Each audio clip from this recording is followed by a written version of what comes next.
Listo. Hola compañeros, ya nos saludamos. Vamos a comenzar con la clase del día de hoy, correspondiente al quinto semestre. Ya espero que tengan abierto ahí su material, el PDF que subí. Se llama Las teorías del desarrollo. El concepto de desarrollo, su evolución y nuevas teorías. Lo primero, en la siguiente diapositiva, lo primero que vamos a puntualizar y que seguramente ya habrán notado a lo largo de la carrera de la licenciatura, es que pareciera que cada uno tiene su propia idea de desarrollo, ¿no? O sea, llegan a una materia y desarrollo es esto, llegan a otra materia y desarrollo es aquello, lo ven desde la perspectiva de cierta organización o cierto autor y da una idea, lo ven en su vida y es otra idea, ¿no? Lo ven por sector, en economía es una cosa, en salud es otra cosa, en educación es otra cosa. Y pareciera que no nos podemos poner de acuerdo en establecer un concepto que homogenice qué es desarrollo en sí. Entonces, la idea de desarrollo no siempre ha sido la misma, ya que conforme el pensamiento evoluciona, esta definición también lo hace. La sociedad tiene una constante evolución, ¿no? Que la evolución no es otra cosa que procesos de adaptación al cambio. Así lo establece Darwin, así es. Pero la sociedad evoluciona lentamente, muy lentamente. Por ejemplo, vamos a poner el tema de la religión, ¿no? En ese país que es extremadamente católico en su mayoría. Si nos remontáramos, pienso yo, a hace unos 80 años, si tú decías que eras de otra religión que no fuera católico, podrías sufrir un gran rechazo. Es decir, en tu casa te podían sacar de la casa, ¿no? O sea, te olvidaban. Hubiera sido mejor que dijeras que fueras ladrón, ¿no? Que fueras sicario o que fueras otra cosa, a que te cambiaras de religión. Ese era como el pensamiento normal o general de la sociedad. Ahorita vamos a puntualizar que es normal, general de la sociedad. Pero en casos muy específicos, al interior de ciertos hogares, que tradicionalmente eran católicos, bueno, alguien pudo haber dicho, no, pues yo me voy a hacer mormón, ¿no? Por poner un ejemplo. Y su familia pudo haber dicho, bueno, mira, tú puedes creer en lo que tú quieras, somos tu familia, aquí eres bienvenido, ¿no? Y ese sería un pensamiento muy particular en esa época. Trasládense 80 años más hacia acá. El pensamiento sigue siendo, me gustaría que fueras católico, ¿no? Pero de cierta medida se respeta más el que existan otras creencias. Es decir, cada vez es menos frecuente que alguien lo corran de su casa porque se cambió de religión. Entonces, pasaron 80 años de diferencia entre un pensamiento de todos somos católicos y si no vete de la casa, a un pensamiento de mayor tolerancia o reciprocidad, ¿no? Lo podemos observar también, por ejemplo, con el empoderamiento femenino, ¿no? O sea, cuáles son los roles tradicionales de la mujer que aún no se superan, ¿no? O sea, que aún están muy marcados, los que se espera de cada una de ustedes en sociedad, y que al interior de la casa puede ser totalmente diferente, ¿no? O sea, valórelo cada uno. Ahora, ¿qué entienden ustedes por normal?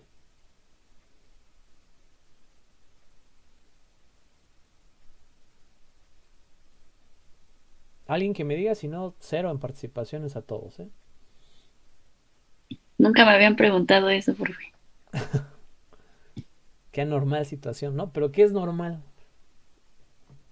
O sea, no les estoy pidiendo la definición. ¿Ustedes cómo perciben que es normal? ¿Algo Como natural? seguir lo que hacen las demás personas. A ver, primero Francisco y luego Monse. ¿Algo natural? Algo natural. A ver, defíname natural.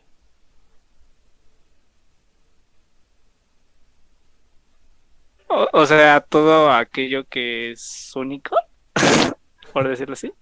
¿Me está diciendo o me está preguntando? No, lo estoy diciendo. Ah, ok, va. ¿Estás diciendo?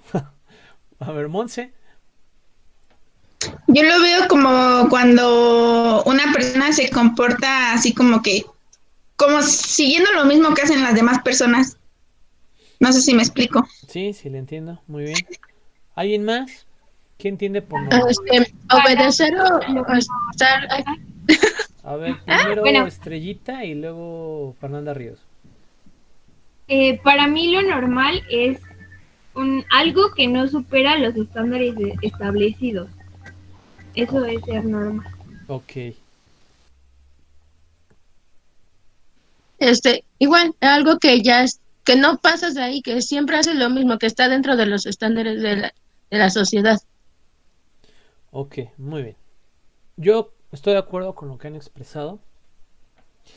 Existe, sobre todo en psicología, una serie de estudios antropológicos, una serie de estudios modernos, es decir, de la época de la modernidad, en la que empezaron a intentar catalogar cómo son los comportamientos de las personas.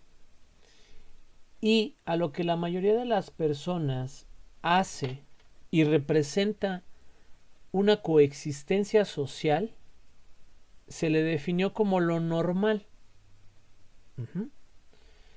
Pero cuando esa coexistencia social se pone en entredicho, entonces deja de ser normal. Ahora, normal y general no es lo mismo. Puede haber comportamientos o preferencias generalizadas que no sean normales, aunque ya estén muy arraigados en nosotros. Entonces, no confundan esos términos, sobre todo cuando estén hablando a la hora de desarrollo. Técnicamente lo vamos a ver en sexto, pero les doy un adelanto. La definición más homogénea de desarrollo se refiere a una mejora en un continuum, ¿no? Es decir, a través de un periodo de tiempo y de unas condiciones iniciales, se busca mejorar esas condiciones iniciales. Entonces es un plano elevado, ¿no? Donde en un extremo están los que menos tienen y en otro extremo están los que más tienen, ya sea económicamente, capacidades, lo que sea, ¿no? Crecimiento, nutrientes, lo que quieran, edad, ¿no? Educación, lo que sea. La idea es pasar de un estrato a uno superior. Eso es la idea de desarrollo en general, para que se entienda qué es desarrollo. Ahora, el desarrollo tiene un antagonista específico en términos de lo social, que es la pobreza. Es decir, un país que se diga desarrollado per se no debería de tener pobreza, ya que lo contrario del desarrollo es la pobreza como tal. Entonces, donde hay pobreza no hay desarrollo.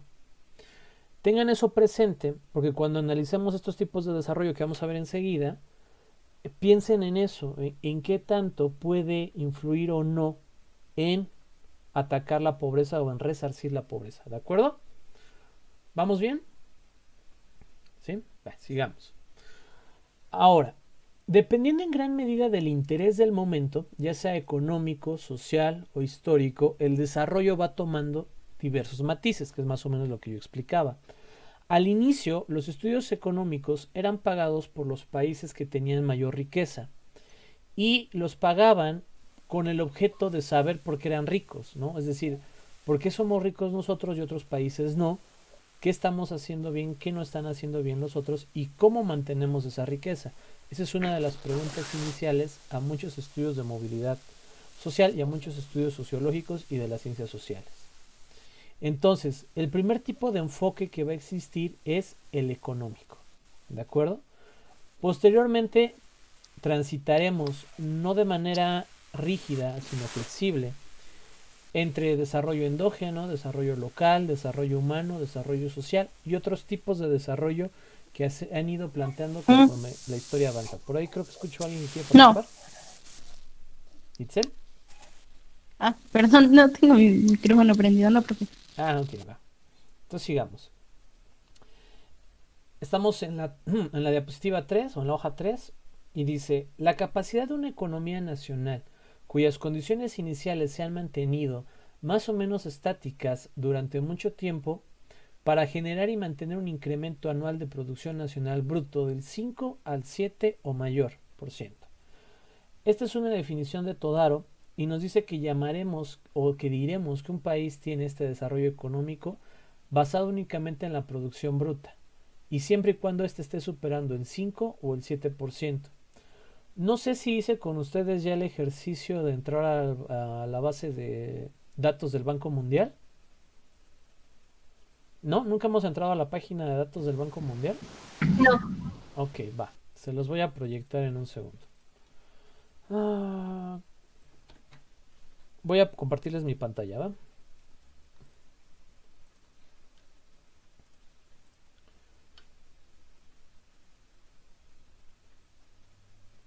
En teoría ya la deberían de estar viendo. Me dicen si sí o si no. Se tienen que ver a ustedes mismos. Sí, profe. Va, muy bien. Abrimos una nueva carpeta. Nos vamos a Google. Y le ponemos Banco Mundial. Ay, estoy en mayúsculas. Banco Mundial. Entran a la página principal. Bueno, aquí le dan, ¿no? Puede ser a la página principal. Aquí directamente a México. En investigaciones y publicaciones o algún indicador como tal. Vamos a entrar al portal principal. Aquí en el portal principal hay noticias, ¿no? De que es como que están relacionadas a lo que el Banco Mundial hace.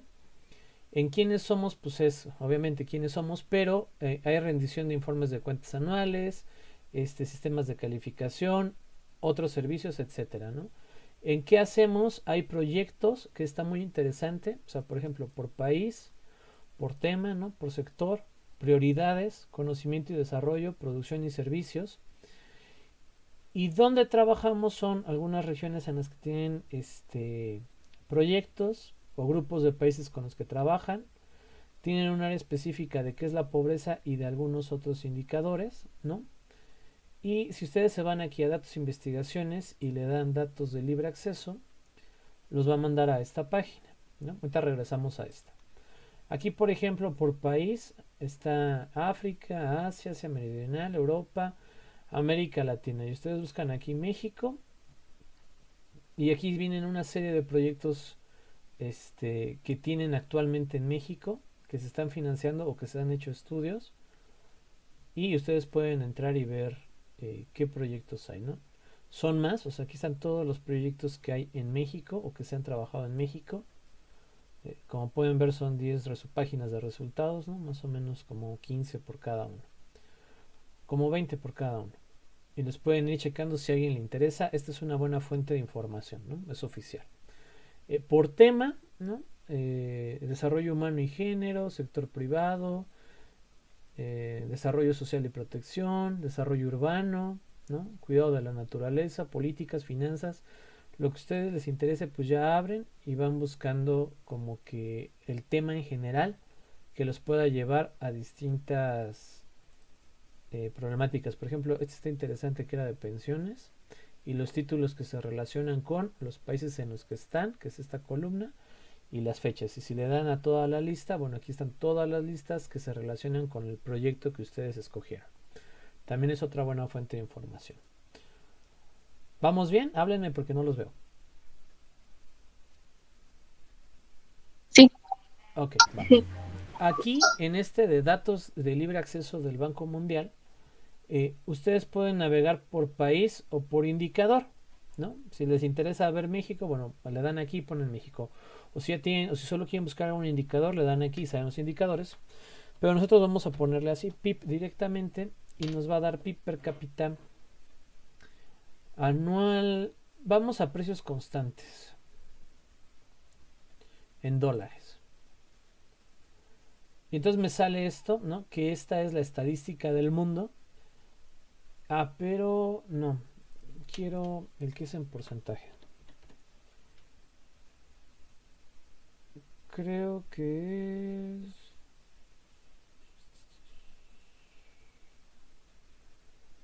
Ay, buen punto. ¿Será este? No, me lo va a dar también en... es este. Es crecimiento del PIB per cápita en porcentaje anual, ¿de acuerdo? Este es el indicador que estamos viendo. Entonces aquí me marca desde 1965 y este es el indicador promedio del mundo, ¿no? O sea, cuánto ha crecido el mundo, etcétera. Pero lo que yo les quiero mostrar... tip aquí. Aquí arriba, cuando ya tienen este seleccionado, que es esto que se está presentando en el mundo, ustedes pueden escribir, por ejemplo, México. Se esperan a que aparezca aquí abajo y le dan un clic y les está dando ahora el mismo indicador, pero solo para México, ¿no? Podemos poner Colombia, podemos poner Argentina, Podemos poner Chile, ¿no? Que son países con los que compartimos similitudes y bueno, aquí se puede ver. Entonces les va poniendo así colorcitos y está pues bastante visual y agradable. México nos lo dejó en azul y entonces si regresamos a lo que nos decía nuestra presentación, ¿no? Que la tengo aquí, dice la capacidad económica, dice que es del 5 al 7%, ¿no? Ahí, del 5 al 7% que sea mayor. Entonces veamos, en 1963 México tenía 4.8%, en el 64 México tuvo 8%, o sea, aquí sí hubo desarrollo. En Argentina en el 65 sí, en Chile en el 66 sí, en el 69 en Argentina, en Chile. Y si nos vamos a los más recientes, vemos que en el 2019 Colombia solo obtuvo 1.9%, Chile decreció a menos 0.1%, Argentina menos 3.13%, México menos 1.1%. Entonces, definitivamente no había crecimiento. Pero, si solo nos centramos en lo económico y sobre todo un per cápita tan alto, nos vamos a dar cuenta de que pocos son los países capaces de sostenerlo. Si aquí metemos a China, por ejemplo, vean estos crecimientos tan grandes, por ejemplo, del 15%, del 16%, del 13%, del 12%, del 13%, ¿no? Pero que hacia años recientes ha ido hacia abajo y aún así se mantiene en un 5%. Es decir, mientras que Colombia creció casi 2%, Chile decreció muy poquito, Argentina decreció 3% y México no lo encuentro, pero era 1.2%. China, aún y con todo lo que pasó en el 19 y que ellos ya tenían la pandemia en el 2019, creció a 5.73%, o sea, sigue siendo un porcentaje muy alto de crecimiento. Y si metemos a Estados Unidos, ¿no? Que sería el morado, creció a 1.85 en 2019. Entonces, incluso Estados Unidos no sería bajo este concepto un país desarrollado. Y sabemos que obviamente esto no es así. Aquí vamos a hacer una pausa. ¿Dudas con la página del Banco Mundial? ¿Sí se entendió cómo? ¿O explico algo más? Sí. O sea, sí se entendió. Ok, muy bien. Cualquier dato que ustedes quieran buscar, aquí lo buscan, en el indicador lo agregan y luego van dándole países. Aquí en la opción de columna les marca el resultado 2019 y les crea pues esta gráfica.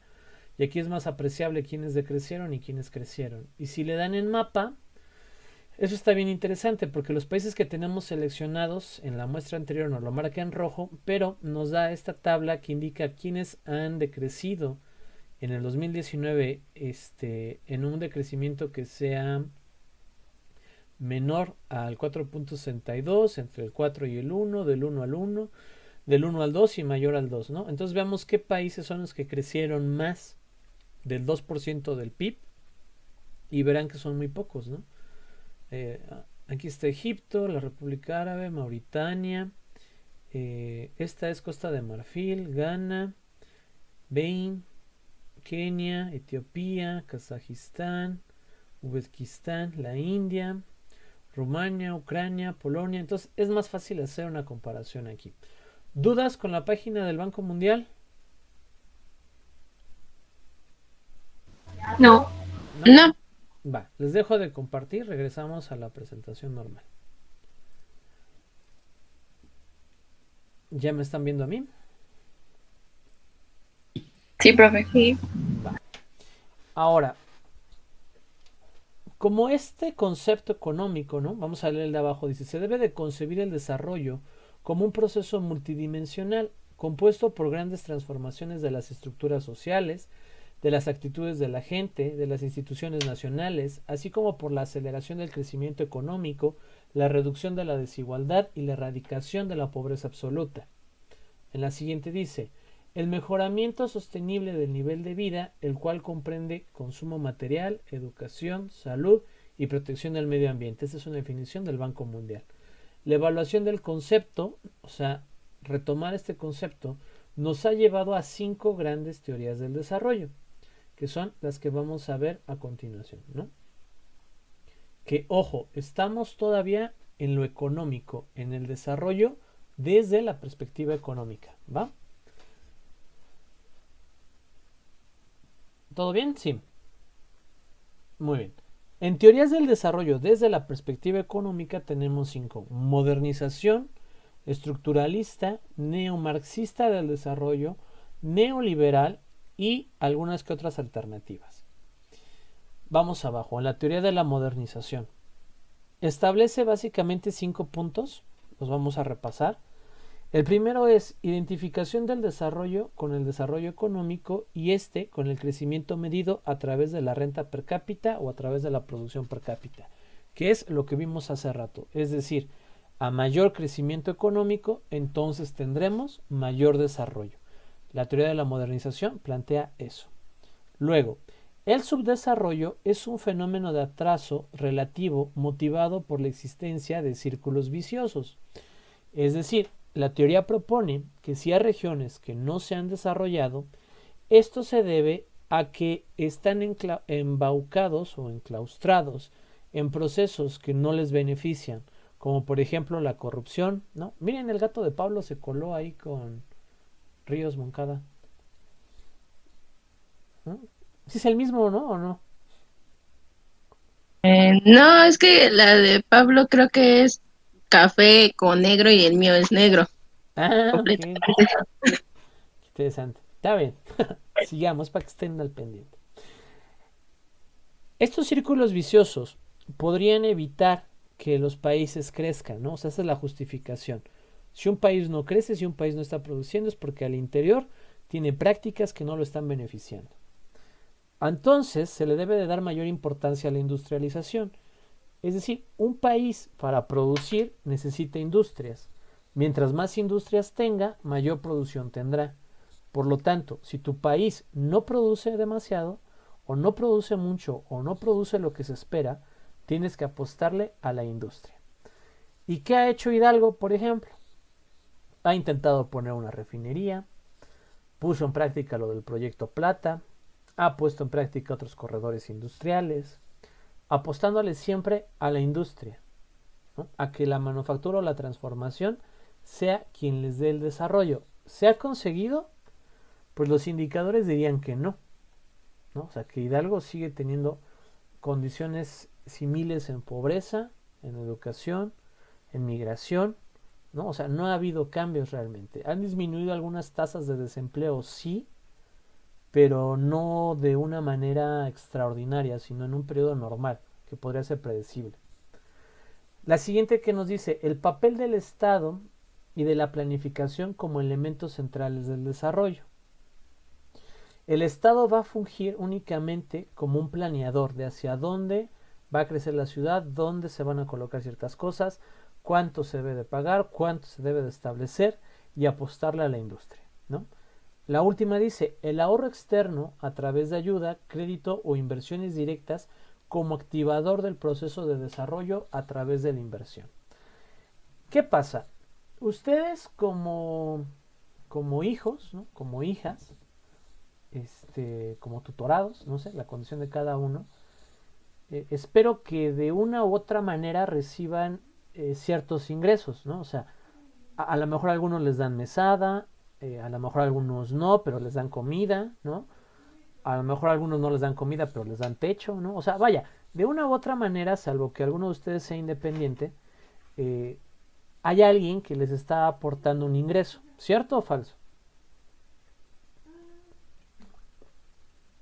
Muy bien, voy a estar tomando bastante agua porque he usado mucho mi garganta, perdón por las interrupciones.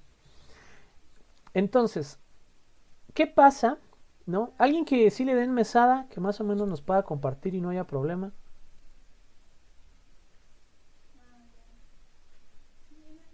¿No? ¿Nadie? Voy a ir al IFE a acusar a sus papás. Aquí tengo a mis alumnos que no reciben. No, vamos a poner un caso hipotético. Por ahí Pablo iba a decir algo. Sí, lo vi. Pues depende, o sea, no es como que sea así el concepto de mesada, pero cada cierto tiempo sí nos dan algún, bueno, 1,000 pesos o algo así.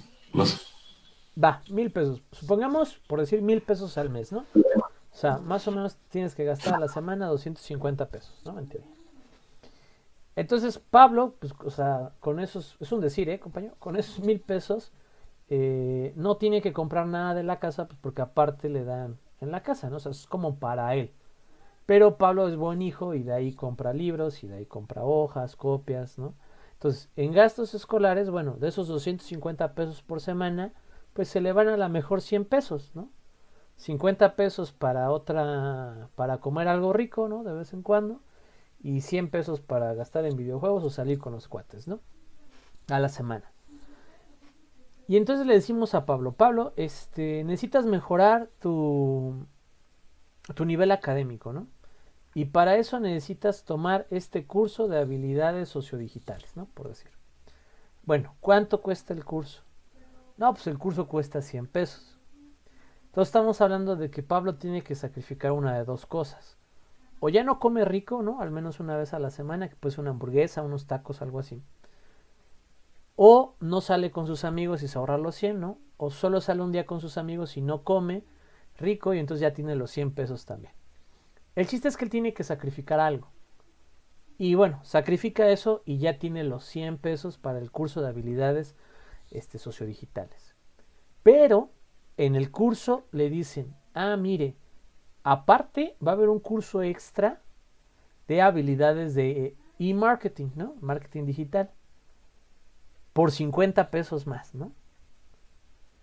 Y Pablo dice, bueno, pues sacrifico todo, a mis amigos y la comida, y pues sí me alcanza para pagarlo. Ahí va bien.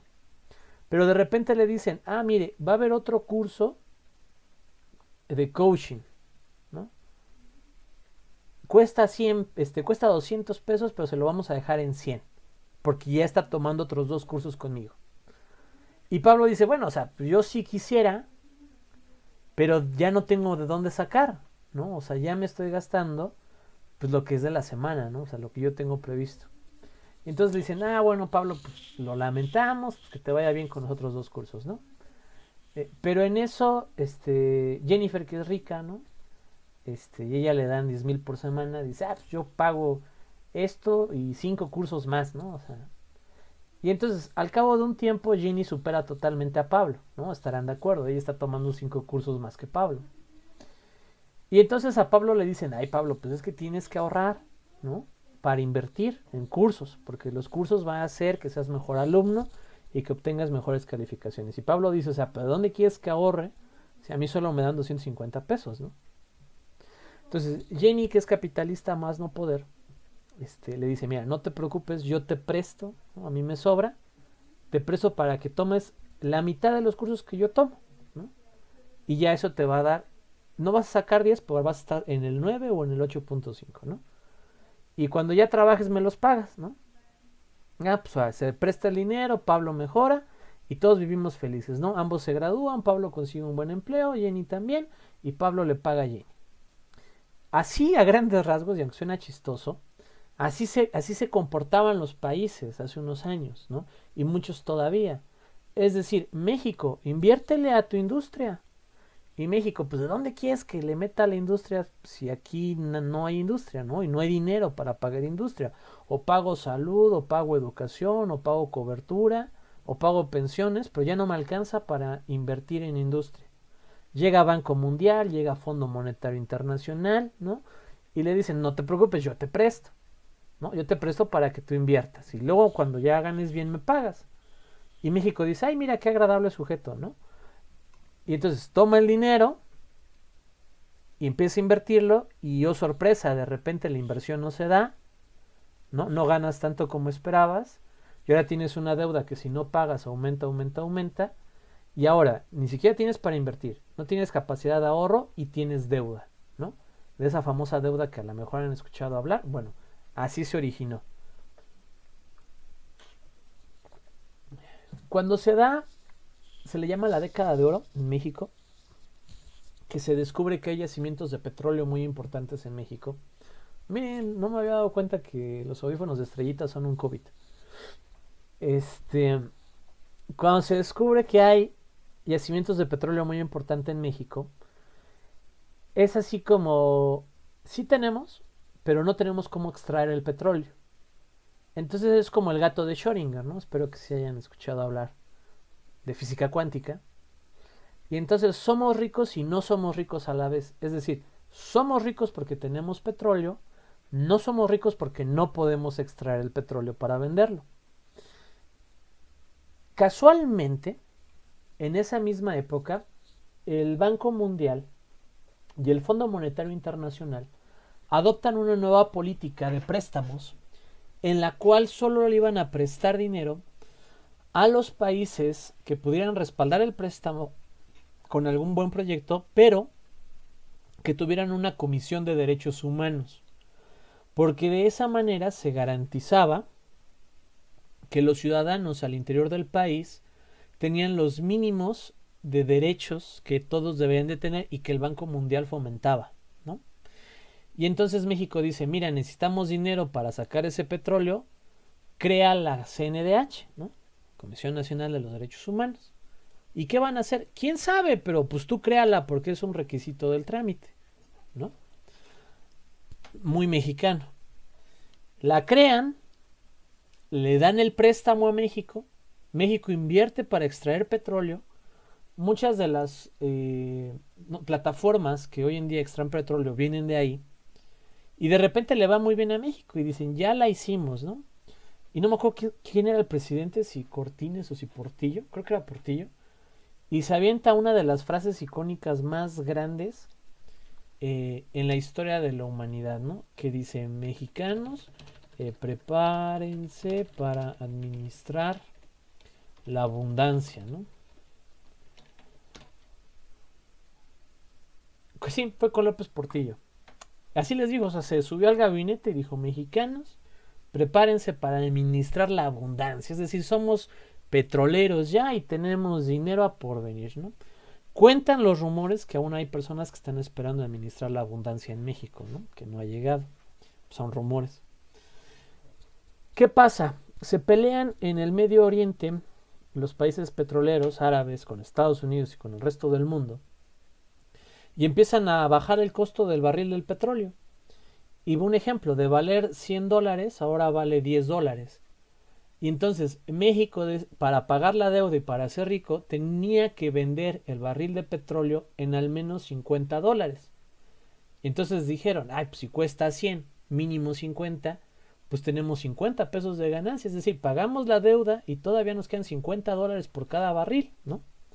Y oh sorpresa, cuando baja a 10, pues ahora tienes 10 y te faltan 40 para pagar la deuda. Esta combinación llevó a México a un caos total, ¿no? Se tuvieron que aumentar los impuestos, se vendieron muchas empresas, se bajaron prestaciones sociales, ¿no? Para reestructurar la deuda y empezar a pagarla. Cuando el petróleo volvió a subir de precio, bueno, se mejoraron un poco las condiciones, pero al final ese préstamo causó más daño que beneficio, ¿no? Porque no podíamos prever o no se previó en ese momento la crisis petrolera que vendría en un futuro. Entonces, bajo la teoría de la modernización, espérenme, me llegó un mensaje, ya. Bajo la teoría de la modernización, las economías que no están produciendo deberían de tener inversión extranjera, ¿no? Inversión extra a la que tienen para volverse productivos. Por eso es que cada vez que BMW, que Audi, que Honda, que Hyundai dicen voy a abrir una planta en México, todos los estados se muerden unos a otros y se atacan porque la planta se coloca en su estado, porque es una inversión extranjera. Es decir, no es nacional, no es del estado, no es que el gobierno invirtió tanto, o sea, no, viene como totalmente gratis, ¿no? Es como, por ejemplo, que ustedes vivieran en X colonia, ¿no? Van a contratar internet por primera vez, no hay internet en línea, es decir, no hay Telmex, no hay Easy, se enteran que también hay internet satelital, le hablan a la empresa, ¿no? La empresa les dice así como no, llegan y de repente ven al técnico haciendo unas cosas raras, ¿no? El técnico habla por teléfono y de repente les hablan a ustedes, oiga, mire, le tenemos un plan de negocios, le vamos a dejar el internet gratis siempre y cuando nos deje colocar una antena repetidora en su azotea, ¿no? Entonces, ¿ustedes qué dirían? Que sí, ¿no? Muchos dirían que sí, claro. Es lo mismo que acá. Así es la inversión extranjera. Oye, México, que queremos poner un consorcio de un resort chino para chinos, ¿no? Allá en Yucatán. Ah, sí, con mucho gusto, cómo no, bienvenido, ¿no? Oye, que queremos poner un panel solar en Sinaloa. Ah, sí, adelante, ¿no? O Sonora, no me acuerdo. Que queremos en Los Cabos tal cosa. Ah, sí, ponlo, ¿no? O sea, lo que quieras, porque es de entre comillas gratis. Y esa antena a ustedes les deja internet. Las inversiones extranjeras en México dejan empleo, dejan salario, ¿no? Combaten desempleo y dejan una buena derrama económica. Hasta aquí se entiende teoría de modernización desde el aspecto de desarrollo económico. ¿Sí? ¿Seguros? ¿Seguras? A Jenny la veo medio pasmada, creo que se congeló. Muy bien. Sigamos. La siguiente es la teoría estructuralista del desarrollo. Esta teoría va a hacer una distinción entre crecimiento y desarrollo económico. La característica fundamental del desarrollo económico es la expansión del número de sectores que utilizan tecnología avanzada. Muy bien, vamos a dejar eso ahí en pausa, vamos a regresarnos a la anterior. Distinción entre crecimiento y desarrollo económico. Aunque ustedes no lo noten, el país ha crecido en términos económicos, ya ha crecido bastante bien. ¿Podría crecer más? Sí. Pero, por ejemplo, con Peña Nieto, remóntense al 2012. ¿Cuántos años tenían, más o menos? 12. No manchen, ¿tenían 12 años en el 2012? Qué interesante. Va. Entonces remóntense al 2015, ¿no? Que tendrían 15.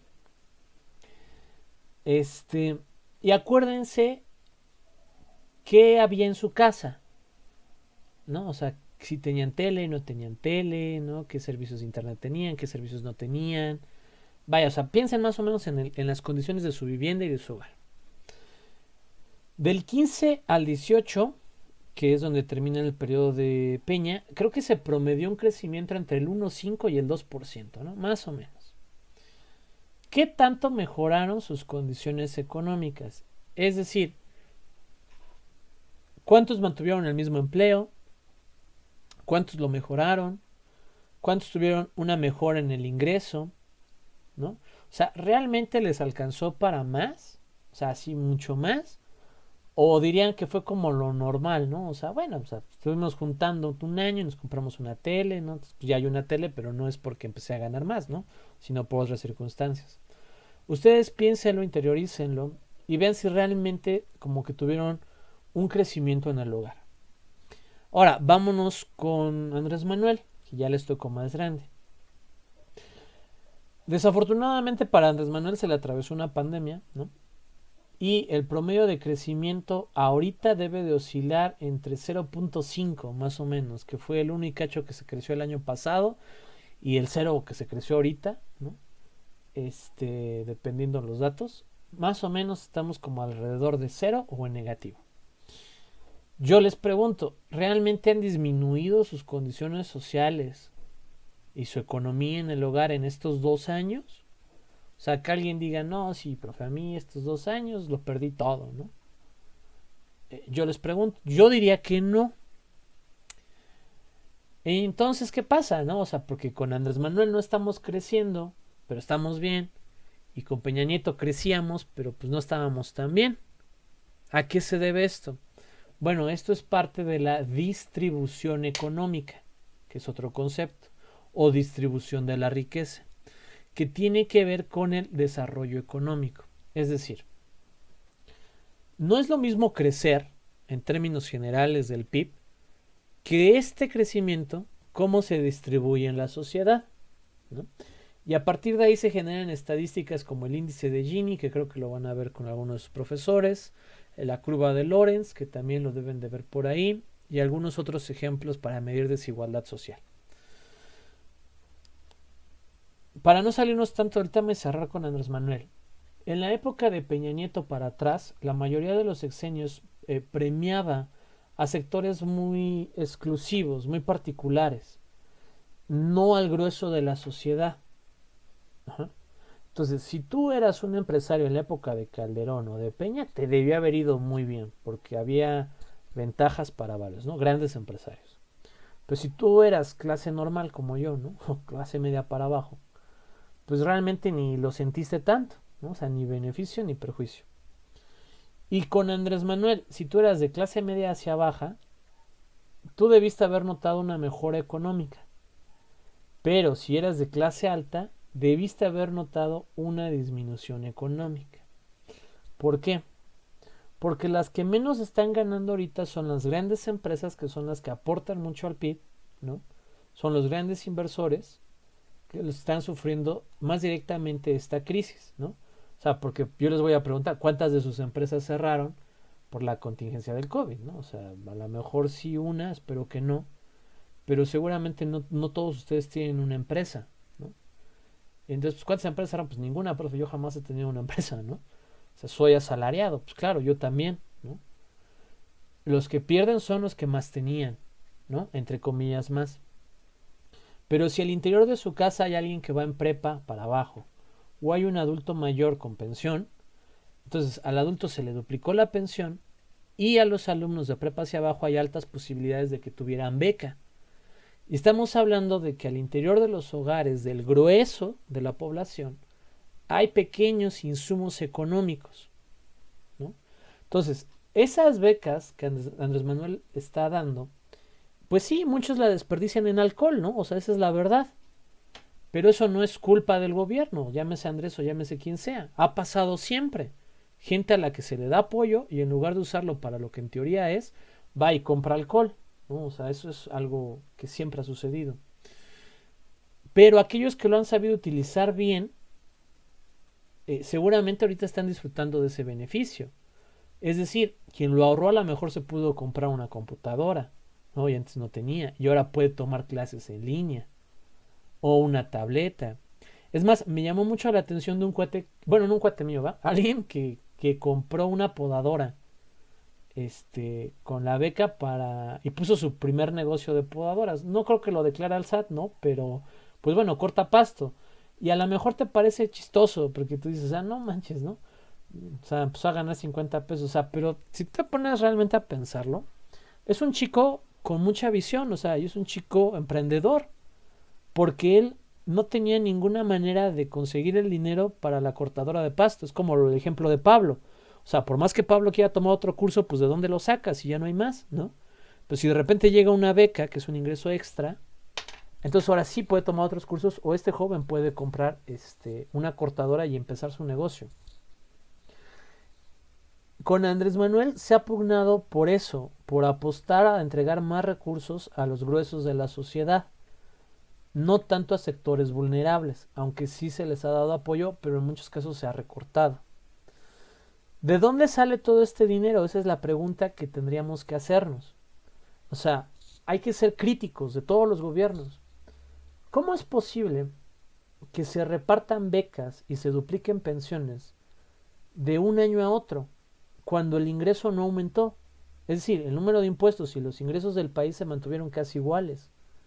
O sea, ¿de dónde salió el dinero? ¿No? ¿De dónde, chicos?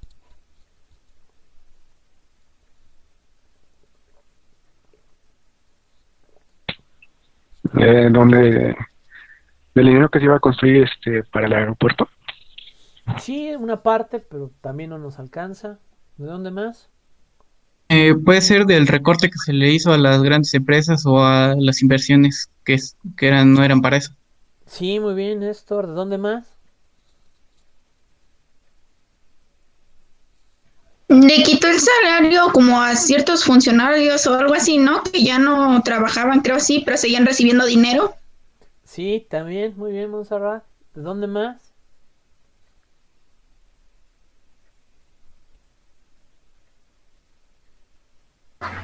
De los gastos de los funcionarios, ¿no? De También, Estrellita, muy bien. básicamente de lo que él fue su mensaje de campaña, que era el combate a la corrupción, ¿no? Yo ya se los había platicado, lo vuelvo a decir, o sea, se detectaron jeringas que costaban 100 pesos, ¿no? O sea, la jeringa que te cuesta 3 pesos, por algún extraño motivo el gobierno la compraba en 100. O sea, y como eso, una barbaridad, ¿no? El aeropuerto de la Ciudad de México iba a costar 200 millones, no iba ni la mitad y ya se habían gastado 400 millones. O sea, México es rico, compañeros, eso que no les quede duda. O sea, México genera una cantidad de dinero impresionante. O sea, son 130 millones de habitantes. Cóbrales un peso de impuesto a todos y tienes 130 millones de pesos. O sea, el problema es que está muy mal repartido. Y entonces, y había personas, y hay personas en la administración pública que se quedan con mucho dinero. Con mucho dinero. O sea, estamos hablando de salarios de presidentes municipales arriba de 100,000 pesos, ¿no? Al mes. O sea, para mí, un sueldo de 50,000 pesos se me hace un super sueldo. O sea, yo siento que 50,000 pesos por 6 años resuelven mi vida y la de todas las generaciones que vienen de atrás, ¿no? O sea, me alcanza bien si lo gasto bien, si lo invierto bien, ¿no? Imagínense un sueldo de 100,000, ¿no? Y al interior hay sueldos más elevados, 200,000, y algunos magistrados, yo se los he dicho, hasta 500,000 pesos al mes. O sea, es un absurdo. Es increíble que puedan ganar tanto. Yo ya se los había dicho, la lógica es que un trabajo bien pagado evita la corrupción, ¿no? O sea, es decir, un magistrado que gana eso no va a decir, ay, si el delincuente es inocente, ¿no? No va a decir, es culpable. Pero eso no es cierto. O sea, Pablo lo van a ahorcar aguas. Nos hemos dado cuenta de que son corruptos sin importar cuánto ganen. El que gana un peso como el que gana 1,000,000, si es corrupto y se acabó, ¿no? O sea, si es tranza, si es mentiroso. No está relacionado con el dinero, ¿no? O sea, está relacionado con la formación, los valores, reciprocidad y otros elementos. Sigamos. Esta teoría estructuralista está chido el gato. Dice que debe de haber una expansión tecnológica, no solo industrial, sino que esas industrias deben de tener mayor tecnología para que produzcan más con menos. Y si esta expansión se produce a partir de sectores que no utilizan tecnología avanzada, se produce un crecimiento, pero no desarrollo. Es decir, si yo tengo muchas empresas de carbón, y esas empresas de carbón, ¿no? De energía a base de carbón, están dejando un gran ingreso, eso es crecimiento económico, pero no es desarrollo económico. Pero si yo tengo muchas empresas que generan energía a partir de fuentes renovables y eso me genera ingreso, entonces tengo crecimiento y desarrollo económico. Las estructuras económicas de los países subdesarrollados son fruto del proceso histórico de inserción en la economía internacional. La función de los países desarrollados en la economía internacional ha sido la provisión de recursos baratos para la industrialización de las economías más avanzadas y mercados para exportaciones de las mismas. La maquinaria, tecnología y bienes de consumo manufacturados son importados de las economías más avanzadas. Entonces, para la teoría estructuralista, a mayor tecnología se tiene desarrollo económico, ¿de acuerdo? Y sin tecnología se puede obtener crecimiento, pero no se obtendrá desarrollo. ¿Queda eso claro? ¿Sí? ¿Seguros? Porque es pregunta de examen, ¿no? Y luego me dicen, profe, yo pienso que no sé qué, yo creo que no sé qué. Este es el momento para que me digan lo que piensan, para que me digan lo que creen. Y creo que va a ser muy complementario y muy bueno a la clase. Entonces, opiniones, comentarios, creencias. ¿No? ¿Seguros? ¿Seguras? Va, Estrellita dice que vamos el doble de bien. ¿No? Sigamos. Vamos a la teoría marxista del desarrollo. Un segundo.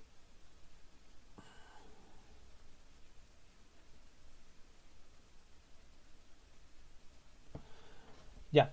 La teoría marxista dice, el subdesarrollo es un proceso de continua extracción por los centros del excedente generado en la periferia. Los países subdesarrollados se caracterizan por un bajo ingreso per cápita y baja acumulación de capital. A ver, ¿qué nos dice estos dos puntos? Que si existen países subdesarrollados, o que ahora se les llama en vías de desarrollo, que es exactamente lo mismo, lo único que pasa es que es como una inclusión de lenguaje.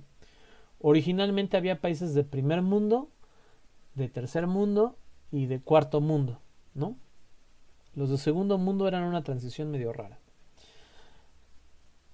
Pero en algún punto de la historia se dijo, no, pobrecitos, o sea, estás haciendo una clasificación bien fea y todos somos iguales, ¿no? O sea, no lo somos, pero no se los digas, ¿no?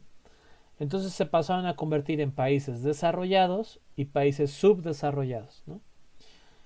Pasó el tiempo, alguien más se ofendió y dijo, no, o sea, ¿cómo les dices países subdesarrollados? O sea, pobrecitos. Mejor diles países en vías de desarrollo, ¿no? Y es como estamos actualmente en el argot internacional, hay países desarrollados y países en vías de desarrollo.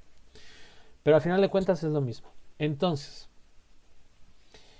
la idea de que existan estados o regiones subdesarrolladas se da porque existen regiones desarrolladas.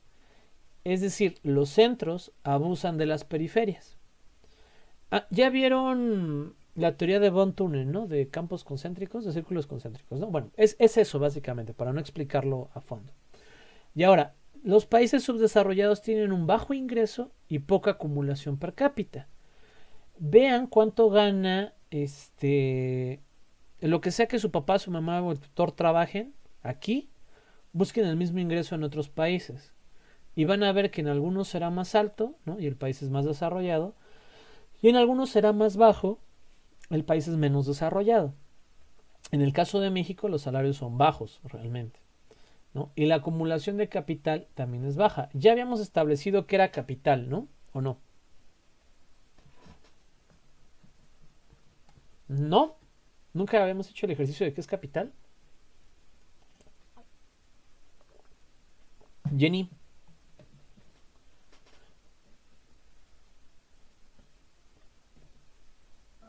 Pues habíamos hablado, bueno, creo que no lo habíamos trabajado así bien. Nos había dado, digamos, como un tipo de concepto también de dinero y de cómo se utilizaba.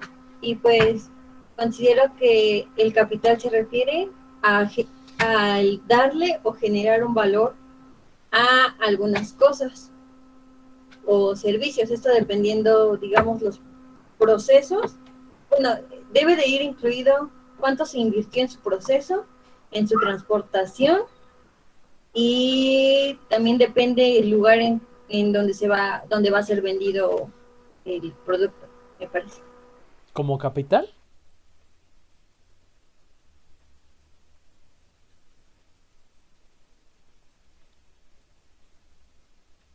Pues, a ver, opino que el capital es Ok. lo que genera el valor a algo.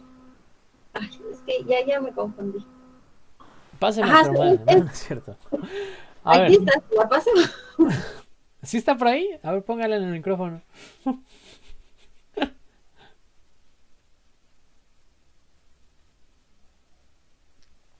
Bueno, dice que ahorita, profe. Está bien. Ya no le hagan caso a Marlon. No le crean. ¿Qué es capital? ¿Alguien más? ¿Alguna idea? O yo ahorita lo explico, pero ¿alguna idea que ustedes tengan? Yo, profe. Ajá. Bueno, capital es un instrumento o mecanismo que tiene propiedades y los cuales no requieren ninguna reparación. Ok, sí, más o menos. ¿Alguien más?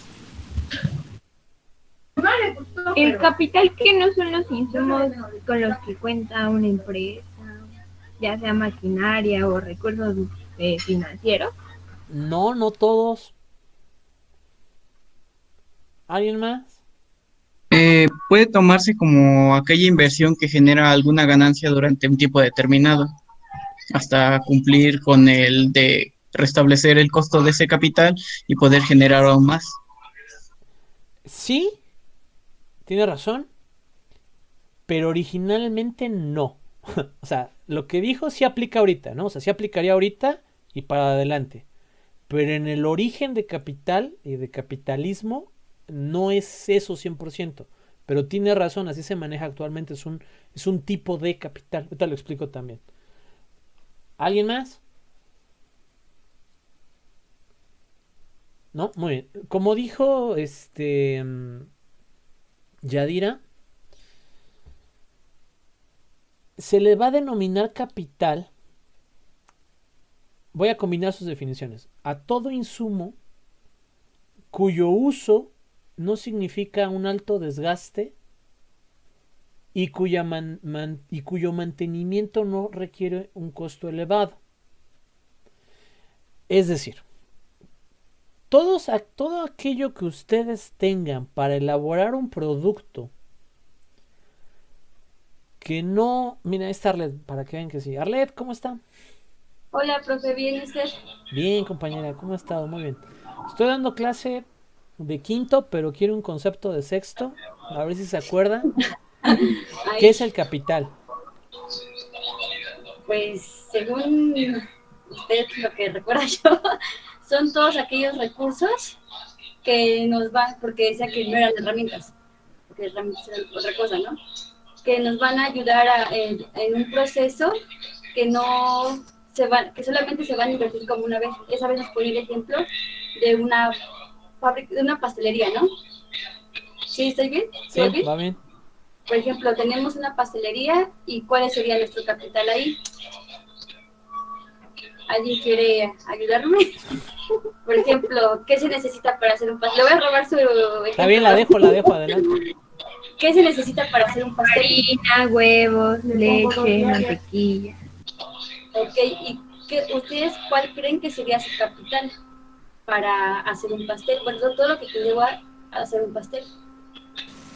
La batidora, los moldes. El molde, el horno. Bueno, donde se cose. Esas herramientas, esos recursos creen que ustedes es su capital. ¿O ustedes qué considerarían que fuera su capital?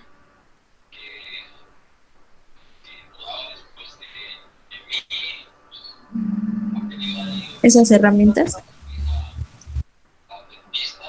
Uh-huh. Igual, bueno, se me viene a la mente un concepto básico de economía que era de David Ricardo, que era lo de que era capital, tierra, trabajo y capital. Son factores de producción. Sí, factores de producción. Tache. Pero sí me di a entender, ¿no? Que al final son que la tecnología que nos va a ayudar en la elaboración de X producto o X proceso. Digo, bien, profe, no lo sé. Sí, más o menos, ya se me puso nerviosa, pero sí, la voy a invitar a más clases para que vaya perdiendo. Va.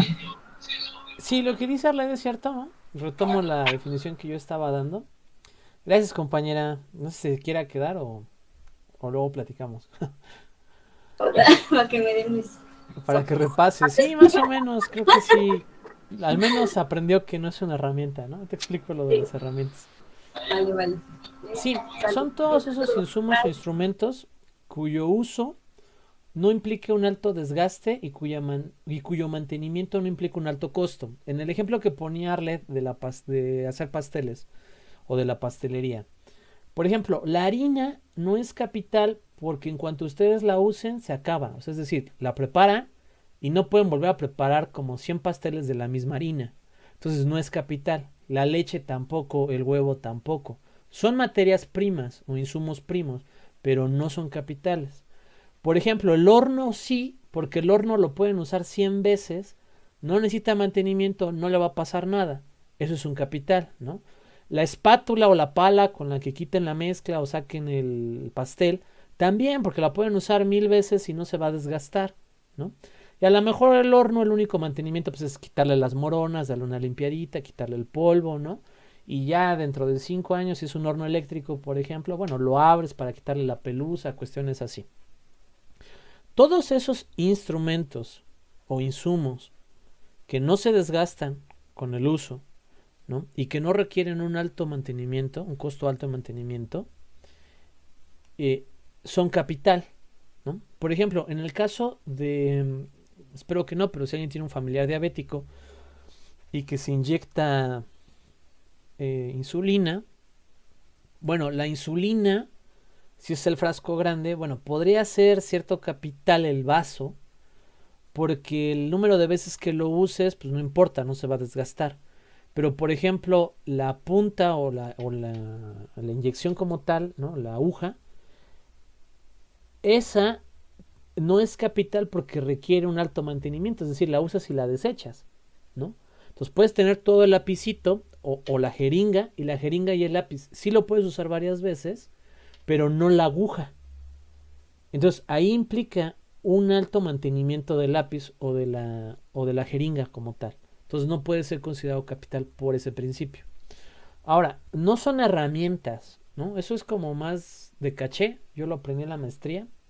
Es decir, es un correcto uso del lenguaje. El término herramienta implica que está errado, es decir, o sea, que pasó por un proceso de herrería, ¿no? Entonces, por ejemplo, yo puedo decir, pues este vaso de agua, si yo soy deportista, pues es mi herramienta porque con ella me llevo mi agua. Y yo te voy a decir, esto ni de loco pasó por una herrería, pues es puro plástico, ¿no? O sea, no es una herramienta, ¿no? Pero si yo agarro, y saco, por ejemplo, yo tengo aquí toda la mano, dame un segundo. O sea, saco, por ejemplo, unas pinzas, ¿no? Como estas. O sea, estas sí son hechas a partir de un proceso de herraje, porque es con hierro, en una herrería, con otras cosas. O sea, esto sí es una herramienta. Este lapicero es un instrumento, ¿no? Herramienta, instrumento. Herramienta, instrumento. Entonces, ese es el término correcto al escribir, al referirnos académicamente a algo, ¿no? O sea, no le llamen herramienta a todo lo que le sirve, ¿no? Es que voy a utilizar este libro, es mi herramienta. ¿Cuál herramienta? No es una herramienta, no es un instrumento. Sí te puede servir, pero técnicamente no es una herramienta. ¿Se entiende que es capital? ¿Sí? Entonces, regresando a la teoría neomarxista, nos va a decir que los países no pueden, pobres o en vías de desarrollo, no pueden acumular capital, es decir, no acumulan estos insumos, estas herramientas que no se desgastan. Es muy difícil. Son muy pocos las que la tienen, ¿no? Entonces, váyanse, por ejemplo, a la región de Tulancingo. ¿Alguien es de Tulancingo o de Cuautepec? Yo. Vámonos con... Y Naidelin igual. Ajá, Naidelin, que no ha participado.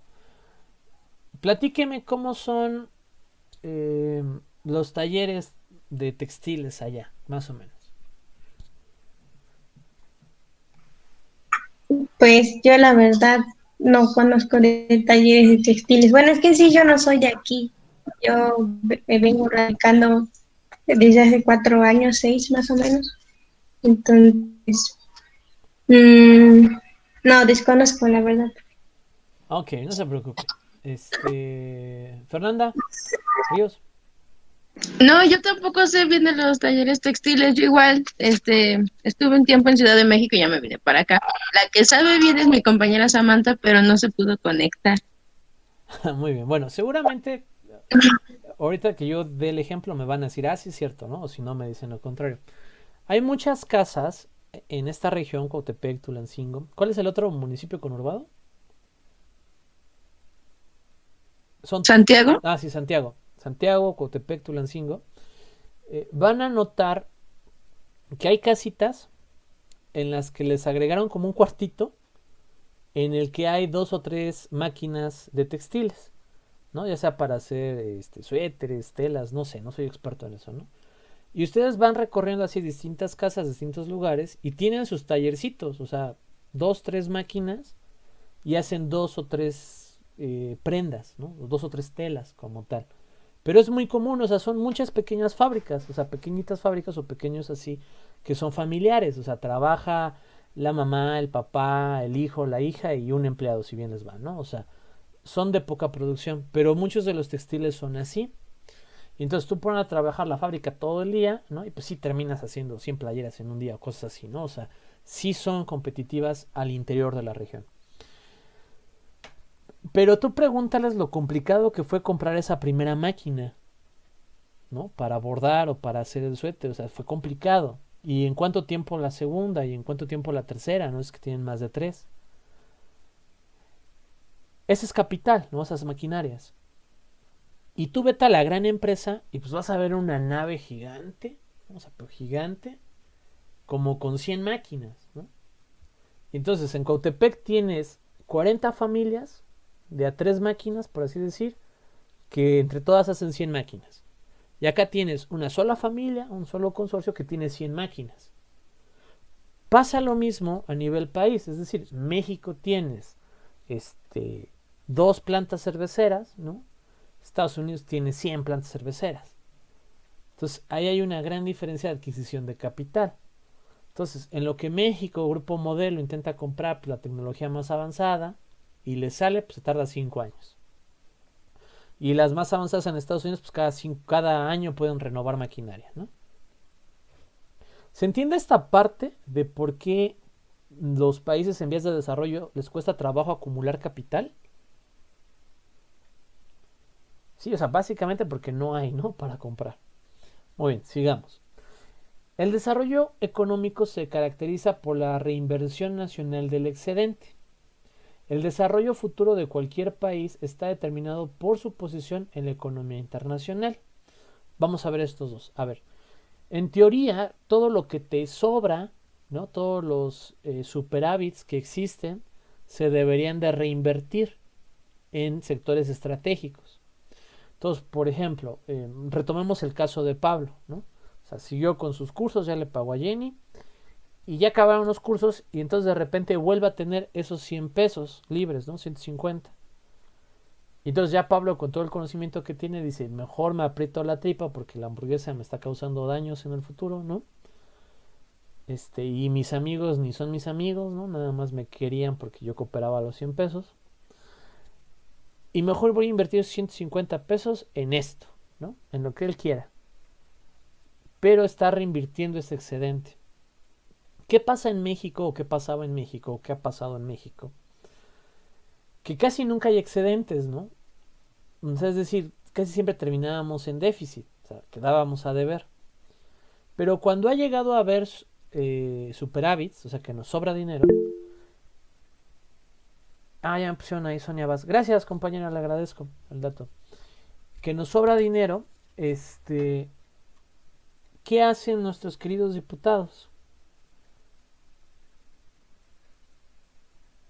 A ver, opción A.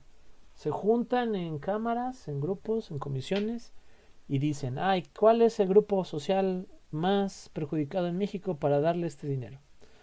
Opción B, ¿qué sector es el que más crecimiento ha tenido en el país para que le invirtamos más a ese y obtengamos más recursos el año que entra? Y opción C, ¿qué te parece si nos damos un bono y un aumento de 50,000 pesos cada uno? Porque pues es bien cansado venir a dormirse aquí, ¿no? Ahí Estrellita está haciendo medio corazón, ¿no? Yo aquí la completo. ¿Qué otra opción quieren? Pues sí, o sea, muchas veces se va en bonos, en prestaciones, ¿no? O sea, o en sectores que no impulsan el desarrollo. Entonces se pierde en ese sentido. Vamos al otro, dice, el elemento central del método de análisis es la adopción de una perspectiva histórica y la atención hacia el control del excedente de los países subdesarrollados por las diferentes clases sociales. La inserción de los países subdesarrollados en el sistema de relaciones de intercambio desigual está provocado por la introducción de estos en el sistema de relaciones por los países capitalistas industrializados. A ver, voy a explicar todo esto. Remontémonos a cuando México pidió el préstamo, ¿no? Y toda esta nueva corriente neoliberal. Ustedes y yo siempre hemos vivido bajo el principio del neoliberalismo. O sea, es decir, el mundo tal cual lo conocen ha sido el mundo los últimos 40 años, ¿no? Mínimo. O sea, el mismo mundo. Pero hubo otros mundos antes, ¿no? O sea, no es que este se destruyó y se volvió a reconstruir, sino había otros mundos sociológicamente hablando. Y México tenía un modelo económico que se llamaba sustitución de importaciones, que consistía básicamente de dos cosas, o sea, involucraba muchas cosas, pero principalmente eran dos. Una, se cobraban aranceles e impuestos altos a productos extranjeros Y 2, se apoyaba a la industria nacional para compensar con bienes sustitutos estos productos extranjeros. Y funcionaba muy bien. O sea, porque tú podías, por ejemplo, comprar, no sé, a ver, por ejemplo, esta libreta, ¿no? Que supongamos que esta libreta es mexicana, ¿no? Supongamos. Y podías comprar esta otra libreta, que creo que escribe es estadounidense, ¿no? Está hecha en México, pero creo que la original es estadounidense, ¿no? Entonces, tú ibas a la tienda y tenías la libreta nacional y la libreta, ¿cómo se dice? Internacional, ¿no? Me voy a poner tantito en grande para que se vea el ejemplo. ¡Ay, mi cámara! Ahí está. ¿Así se ve ahí, chicos? Alguien hábleme, porque no los perdí de vista tantito. Sí. Ok, va. Entonces, tú ibas a la tienda y bueno, esta libreta, la internacional, te costaba, por ejemplo, unos 40 pesos, ¿no? En realidad costaba 30 o costaba 25, pero son 5 por aranceles, llega a 30 y 10 pesos más por impuesto a producto internacional. Entonces te costaba 40. Y esta no tenía impuestos, no tenía aranceles y te costaba 10 pesos, ¿no? Entonces, si tú tenías mucho dinero, por X o Y, bueno, podías permitirte comprar este estilo de artículos internacionales. Pero si tú no tenías tanto dinero, a fuerzas optabas pues por la opción nacional. Y este ejemplo en libretas es en todo, o sea, focos, botones, ropa, ¿no? Alimentos, servicios, etcétera.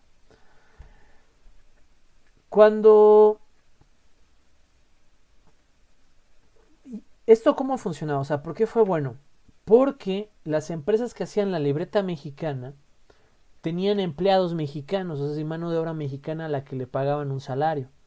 Entonces imagínense que hubiera empresas de refrescos, empresas de papel, empresas de botones, empresas de listones, empresas de tela, ¿no? O sea, más de 500 empresas nacionales, ¿no? Había en México, de telecomunicaciones, de servicios de gas, de educación, o sea, un buen de empresas por todos lados. Y de repente, cuando ya viene todo esto que platiqué del préstamo, el petróleo y la CNDH, no solo te obligan a tener una comisión nacional de derechos humanos, sino a adoptar políticas internacionales que ellos llaman adecuadas. En estas políticas, una es que el Estado no debe de intervenir de manera directa en el mercado. Entonces, si tu Estado tienes empresas, pues estás interviniendo de manera directa en el mercado. No estás dejando que tu empresa privada nacional compita y crezca. Y lo que el Estado hizo fue vender, o sea, fragmentar sus empresas. Algunas las deshizo, las destruyó, otras las vendió, véase Telmex, ¿no? Y de repente el Estado dejó de tener empresas, dejó de pagar sueldos y mucha gente se quedó desempleada, ¿no? Mucha gente que compró esas empresas, ¿no? Que algunas eran por parte de los mismos trabajadores, véase Pato Pascual, dijeron, ya la hicimos, la empresa ya es nuestra, ya vamos a competir, ya vamos a ganar, vamos a importar a Asia, vamos a importar a Estados Unidos, a Europa, ¿no? Vamos a hacernos ricos. Se da el banderazo de salida, ¿no? Ábrase México, se quitan los aranceles de las libretas caras, ¿no? Entonces la libreta pasa a costar 30 pesos, ¿no? Y la libreta mexicana ahora cuesta 15 porque como el Estado ya no la da, ¿no? Se tiene que duplicar el costo, son insumos que se absorben. Y esta cuesta 20, esta cuesta 30, ¿no? Y tú dices, bueno, está bien. Pero resulta ser que existe una falsa percepción de que todo lo que viene de afuera es mejor. Entonces pues casi todos van a decir, ay no, por 10 pesos más mejor me compro la Escribe y que digan, ¿cómo van a decir que soy un mexicanito, no? O sea, que no me alcanza para otra cosa internacional, ¿no? Y aparte, pues sí, o sea, la hoja Escribe pues es blanca, ¿no? Viene así como con cuadros, con su margen francés, la hoja dura, si se le cae el agua no pasa nada. Y bueno, pues nosotros no sabemos ni ponerle margen, viene blanca, es como gris, huele medio feo, ¿no? Y entonces, nada, pues mejor compramos la otra, ¿no? La cara, porque la otra es de pobres, ¿no? Y donde te vean con una libreta de pobres, pues ni te van a hablar. o te van a hacer bullying. Y entonces eso le pasó a todas las empresas, ¿no?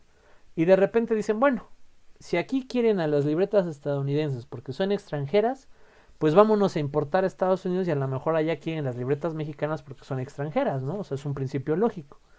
Oh, sorpresa, para importar a Estados Unidos, pues necesita, para empezar, tiene que medir hasta aquí, ¿no? O sea, todo esto no puede ser porque es ilegal por X o Y, ¿no? No puede estar a base de algodón, tiene que ser a base de no sé qué, tiene que medir no sé qué tanto, pureza de la imagen no sé qué tanto. Y entonces al final la pobre empresa mexicana dice, bueno, ¿y todo esto qué es, no? Y entonces salieron a competir contra empresas establecidas. O sea, ustedes imagínense enfrentar a Big Cola y Coca-Cola, ¿no? O peor aún, hay un refresco de cola que se llama Gallito. O sea, a Gallito contra Coca-Cola. Pues ¿dónde? O sea, ni por dónde. Eso le pasó y pues México, la industria tronó, ¿no? Si algunas industrias se hicieron altamente productivas es porque ya lo eran. O sea, Telmex era productivo, ¿no? Cuando pasa a manos de inversionistas privados se vuelve más productivo porque Telmex tiene una cadena de abuso de América Latina impresionante. Es decir, Telmex no solo le vende a México, le vende a toda América Latina. Incluso en algún tiempo le vendió a Estados Unidos. Y de ahí viene la riqueza. O sea, imagínense un monopolio que es prácticamente del tamaño del continente. ¿Dudas con esto? ¿Hasta aquí? ¿Preguntas? ¿Comentarios? ¿Sugerencias? ¿Temáticas? ¿Opiniones? ¿Creencias? ¿Nada? Muy bien. Vamos en la diapositiva 9. Bueno, vamos en la 8.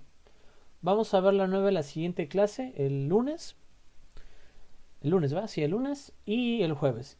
Yo espero terminar entre lunes y jueves las 50 hojas que faltan. A ver si nos echamos 20 y 20. ¿No? Si no, aprovechamos un poco más. Es que no son todas. De hecho, es hasta la 31. Les adelanto. A partir de la hoja 32 viene lo que es la Agenda 2030 y los Objetivos del Desarrollo Sostenible. Sí vamos a ver qué es la agenda y qué son los desarrollos del sostenible, pero a partir de la 35 y la 36 vienen como algunos de los elementos más puntuales que comprenden cada uno de los objetivos. Eso no lo vamos a ver, pero yo se lo subí, y no lo voy a preguntar en el examen, pero yo se lo subí porque luego les cuesta trabajo relacionar sus proyectos que tienen con algún ODS, ¿no? O no encuentran algún ODS donde justificar algo. Bueno, ahí es un pequeño resumen que alguna vez yo hice y que bueno, se los comparto por si a ustedes les puede ser útil, ¿no? Pero esa parte no la vamos a revisar. Entonces en realidad son como 30 diapositivas, vamos en la 11, nos echamos otras 10 el lunes, otras 10 el jueves y la siguiente semana ya arrancamos con desigualdad, ¿va? Comentarios, preguntas, sugerencias. ¿No? ¿Nada? Yo les repito, para mí su opinión sí es importante, me gusta que opinen, que participen, que pregunten, ¿no? De hecho estoy pensando implementar una dinámica más adelante que sea los últimos 20 minutos de la clase, ahí que se acabe, y si quieren platicamos de cualquier tema al azar como la otra vez, ¿no? O sea, si tienen un tema en mente, si tienen dudas de algo, y yo lo sé, bueno, adelante, si no, pues ustedes me lo pueden platicar a mí, ¿no? Claro, también se puede. Pero sí me gustaría mucho que tuvieran la confianza. Si estuviéramos en el salón de clases los obligaría a participar más, porque es más movido, ¿no? O sea, aquí me tardo entre que le busco el nombre porque no me lo aprendo bien, una disculpa, que tengo como 5 Montserrats, ¿no? Como 3 Denise, es complicado. Entonces, no los puedo forzar tanto, pero sí quisiera escuchar su opinión, ¿no? Cuando llegue el examen, las preguntas son de lo que yo dije en clase y de lo que viene en las diapositivas, ¿no? O sea, no es el momento para que ahí me expongan otras teorías de otros autores. El momento es o las clases que vienen. Si, por ejemplo, Estrellita me da un concepto de capital diferente al que yo di, pues lo podemos trabajar y yo puedo decir, ese concepto está interesante, puede venir en el examen, ¿no? O también puede ser respuesta de examen. Sí se puede, pero aquí, o sea, en el previo, no en el examen, por favor. ¿Va? Preguntas, comentarios, ¿no? Nada, tópico, tema. Vamos a dejar aquí la grabación.